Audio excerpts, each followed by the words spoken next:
Pengamat sepak bola tanah air, Haris Pardede, mengungkapkan biaya besar yang harus dikeluarkan oleh PSSI untuk menghadapi sidang di Pengadilan Arbitrase Olahraga CAS terkait kasus Maarten Paes. Menurut Haris Pardede, yang akrab disapa Bung Harpa, PSSI harus merogoh kocek antara $1 Amerika Serikat hingga 2 juta, atau setara dengan Rp16 hingga Rp32 miliar, hanya untuk membayar biaya sidang. Biaya untuk bertarung di CAS kasus Maarten Paes ternyata tidak murah. Mungkin untuk Erick Thohir ataupun PSSI tidak mahal, yakni $1 Amerika Serikat hingga 2 juta. Saya juga baru tahu dan mendapatkan informasi ini dari sumber yang kredibel, ungkap Bung Harpa dalam kanal YouTube pribadinya. Bung Harpa juga menambahkan bahwa angka tersebut belum termasuk ongkos pengacara, maupun biaya transportasi. Hal ini menimbulkan pertanyaan, apakah tingginya biaya yang harus dikeluarkan menjadi alasan mengapa kasus Maarten Paes belum juga disidangkan di CAS. Berdasarkan informasi dari laman resmi CAS, kasus Maarten Paes baru akan dibahas paling cepat pada akhir Juli tahun 2024. Bayangkan bagaimana perjuangan PSSI, khususnya Bapak Erick Thohir. Walaupun nanti pembayarannya dari uang kas PSSI, ini merupakan bagian dari upaya membuat tim nasional kita berjaya, dengan memuluskan Maarten Paes memperkuat timnas Indonesia, lanjut Bung Harpa.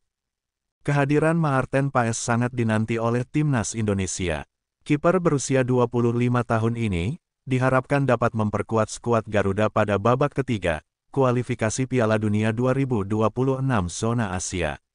Meskipun sudah mendapatkan paspor Indonesia sejak akhir April tahun 2024, kiper FC Dallas itu masih belum eligible untuk memperkuat timnas Indonesia. Maarten Paes dianggap melanggar persyaratan artikel 9 ayat 2 peraturan FIFA mengenai pergantian asosiasi. Dalam artikel itu, disebutkan bahwa seorang pemain bisa berganti tim nasional jika berusia di bawah 21 tahun saat terakhir kali membela tim nasional pertama, baik di level junior maupun senior, dalam pertandingan resmi. Sang pemain juga harus lebih dari 3 tahun tidak membela tim nasional pertama, dan tidak mempunyai lebih dari 3 caps.